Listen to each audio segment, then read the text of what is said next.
గత 10 ఏళ్లుగా బీజేపీ అధికారంలో ఉండి సోషల్ మీడియా ద్వారా ఇతర పార్టీలను భారతదేశ చరిత్రనే మార్చే విధంగా వీడియోలు రిలీజ్ చేసి ప్రజలను తప్పుతో పట్టించినటువంటి పరిస్థితులు ఎన్నో చూసినాం. ఈరోజు మా ముఖ్యమంత్రి వర్యులు పిసిసి ప్రెసిడెంట్ గారి మీద ఢిల్లీ పోలీసులు కేసు పెట్టి అతి ఉత్సాహంతో హైదరాబాద్కు వచ్చి అరెస్ట్ చేసే ప్రయత్నం చేశారు. బీజేపీ పాలితం అంటే సెంట్రల్ గవర్నమెంట్ చేతిలో ఉన్నటువంటి ఢిల్లీ పోలీస్ని వాడుకొని పిసిసి ప్రెసిడెంట్ రేవంత్ రెడ్డి గారిని, ఇక్కడ కాంగ్రెస్ పార్టీని భయభ్రాంతులకు గురి చేసి ఏదో వేరే రాష్ట్రాల కనుక ముఖ్యమంత్రులను అరెస్ట్ చేసినట్టు చేస్తామని, జైళ్లలో పెడతామని భయపెట్టించి ఇక్కడ ఎలక్షన్ల మీద ఇన్ఫ్లుయెన్స్ చేయాలని ప్రయత్నం బీజేపీ చేస్తున్నట్టుగా కనపడుతుంది. ఇది ఒక ఆనవాయితీ అయిపోయింది బీజేపీకి. ఈరోజు నేను ఒకటే చెప్తున్నా, రేవంత్ రెడ్డి గారు గత 10 ఏళ్లుగా బీఆర్ఎస్ బీజేపీ వైఖరిపై పోరాటం చేసి ఎన్నోసార్లు అరెస్ట్ అయ్యి జైలుపోయిన పరిస్థితి ఉంది.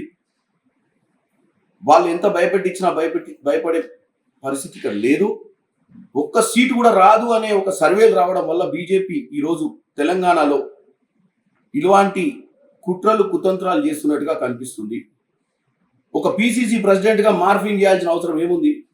రేవంత్ రెడ్డి గారు అన్ని సభలలో ఈ మధ్యకాలంలో బీజేపీ 400 సీట్లు వస్తే ప్రజాస్వామ్యాన్ని కూని చేస్తుంది, ప్రజాస్వామ్యం డాక్టర్ బాబాసాహెబ్ అంబేద్కర్ రాసిన రాజ్యాంగాన్ని మార్పులు చేర్పులు చేసి బడుగు బలహీన వర్గ ప్రజలకు అన్యాయం చేసే దిశగా, రిజర్వేషన్లు క్యాన్సిల్ చేసే దిశగా ముందుకు పోతుందని ఓపెన్గానే చెప్తుండు కదా. మళ్ళా మీ అమిత్ షా వీడియోను మార్పింగ్ చేసి ప్రజలకు చూపించాల్సిన అవసరం లేదు.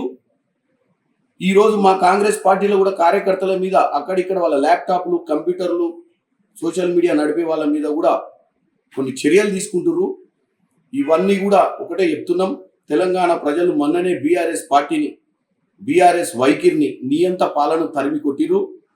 బీజేపీ కూడా అదే దిశగా వాళ్ళ చర్యలు కూడా అదే విధంగా ఉన్నాయి. కాబట్టి వాళ్ళకు కూడా అదే గతి పడుతుందని తెలియజేస్తుంది.